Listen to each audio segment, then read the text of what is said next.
Di dalam sebuah hadis yang diriwayatkan oleh Al-Baihaqi dari sahabat Jabir bin Abdullah radhiyallahu anhu warda, Rasulullah sallallahu alaihi wasallam bersabda, "Anta wa maluka li abika." Engkau dan hartamu adalah milik ayahmu. Hadis ini ya ibadallah, terdapat kisah di belakangnya, yang mana telah datang seorang pemuda kepada Rasulullah sallallahu alaihi wasallam. Kemudian dia berkata kepada Rasulullah, "Ya Rasulullah, inna abi akhadha mali." Wahai Rasulullah, sesungguhnya ayahku telah mengambil hartaku. Maka Rasulullah sallallahu alaihi wasallam ingin bertabayyun. Sallallahu alaihi wasallam mengatakan, "Idhhab fa'tini bi abika." Pergilah, datangkanlah ayahmu ke hadapanku. Ketika pemuda itu pergi memanggil ayahnya, turunlah malaikat Jibril. Kemudian mengatakan kepada Nabi sallallahu alaihi wasallam, "Innallaha yuqri'ukas salam." Sesungguhnya Allah Subhanahu wa taala mengucapkan salam kepadamu. Kemudian mengatakan, "Idza ja'aka syekh fasalhu an syai'in qalahu fi nafsihi ma sami'athu udhuna." Jika datang ayah dari pemuda tersebut, maka tanyakanlah kepadanya tentang sesuatu yang telah diucapkan di dalam hatinya namun tidak pernah terdengar oleh kedua telinganya. Maka ketika pemuda tersebut datang bersama ayahnya, Rasulullah sallallahu alaihi wasallam pun menanyakan hal tersebut. Apa yang telah dia ucapkan dalam hatinya namun tidak pernah terucap oleh lisannya, sehingga kedua telinganya pun tidak pernah mendengar hal itu. Maka ayah dari pemuda tersebut pun merasa kaget.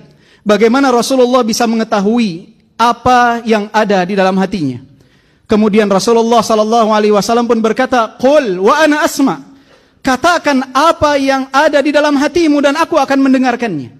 Maka ayah dari pemuda tersebut pun di hadapan Rasulullah dan di hadapan putranya menyuarakan isi hatinya dengan bait-bait puisi. Dia mengatakan, "Ghadawtuka mauludan wa muntuka yafi'an, tu'allu bima ujni 'alaika wa tanhalu. Idza lailatun daqatka bis-suqmi lam abid, li suqmika illa sahiran atamalmalu. Ka'anni anal matruqu dunaka billadhi turiqta bihi duni fa'ainaya tahmulu. Takhafur rada nafsi 'alaika wa innaha la ta'lamu anna al-mauta waqtun muajjalu." Ketika engkau dilahirkan, akulah yang mengurusmu dan akulah yang membesarkanmu sehingga engkau berusia remaja. Kemudian segala jerih payahku telah engkau rasakan dan engkau nikmati. Bahkan di saat waktu malam engkau sakit, aku khawatir atas keselamatanmu. Seakan-akan akulah yang sakit. Aku tidak dapat tidur, berlinang kedua air mataku. Aku membayangkan khawatir ajal menjemputmu. Padahal jiwa ini tahu bahwa ajal tidak mungkin datang kecuali jika tiba waktunya. Falamma balagta sinna wal ghayata allati ilaiha madama fika kuntu uammilu, ja'alta jazai ghilzatan wa fadadatan ka'annaka antal mun'imul mutafaddilu. Falaitaka idh lam tar'a haqqa ubuwati fa'alta kamal jarul mujawiru yaf'alu. Dan sekarang ketika engkau telah beranjak dewasa, telah menggapai apa yang telah engkau cita-citakan dan apa yang aku harapkan, engkau balas seluruh kebaikanku dengan ucapan kasarmu dan sifat kerasmu, seakan-akan engkau telah memberikan kenikmatan dan keutamaan kepadaku. Andai saja engkau tidak dapat memperlakukanku, memberikan hakku sebagai seorang ayah, maka perlakukanlah aku sebagaimana seorang tetangga memperlakukan tetangganya. Mendengar ucapan ayah dari pemuda tersebut, maka Rasulullah sallallahu alaihi wasallam pun menggenggam kerah baju pemuda itu. Kemudian mengatakan, "Anta wa maluka li abika." Engkau dan hartamu adalah milik ayahmu. Ayah ya ibadallah, yang begitu istimewa tersebut sering sekali dizalimi oleh anak-anaknya. Berapa banyak anak yang tidak memiliki adab kepada ayahnya. Berapa banyak anak yang selalu meninggikan suara di hadapan ayahnya. Berapa banyak anak yang selalu mengacuhkan ayahnya. Ketika mereka mendengar hadis Rasulullah sallallahu alaihi wasallam, "Ummuka, thumma ummuka, thumma ummuka, thumma abuka." Ibumu, ibumu, ibumu, baru kemudian ayahmu. Banyak dari kaum muslimin yang menganggap bahwa hal tersebut menggambarkan tidak istimewanya seorang ayah. Keliru ya ibadallah. Ayah kita adalah sosok-sosok yang sangat luar biasa pengorbanannya dalam kehidupan kita. Dia adalah orang-orang yang rela untuk bersedih asalkan kita bahagia. Dia adalah orang yang rela untuk menangis asalkan kita dapat tertawa. Bahkan mereka adalah orang-orang yang rela untuk terhina asalkan kita dapat hidup mulia.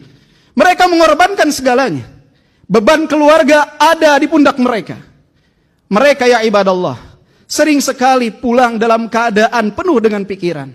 Tapi ketika berada di hadapan rumah, mereka tinggalkan pikiran-pikiran mereka, beban kehidupan mereka, kemudian berjumpa dengan kita dengan senyuman. Mereka sosok-sosok yang sangat luar biasa. Mereka adalah orang yang sangat bahagia dengan kebahagiaan kita.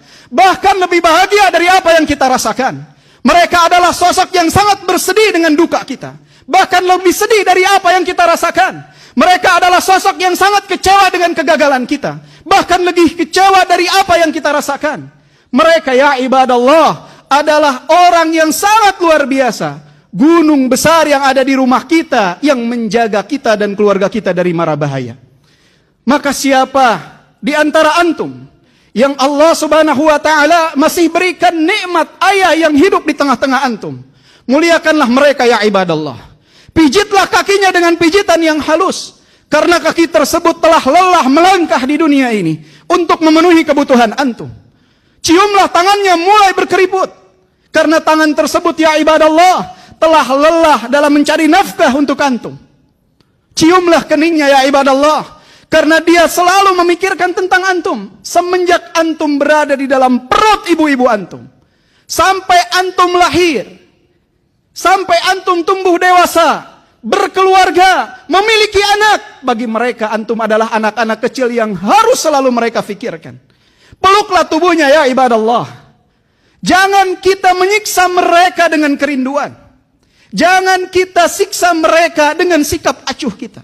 Mereka sayang kepada antum, tetapi mereka sulit untuk mengungkapkannya. Mereka sulit untuk mengatakannya.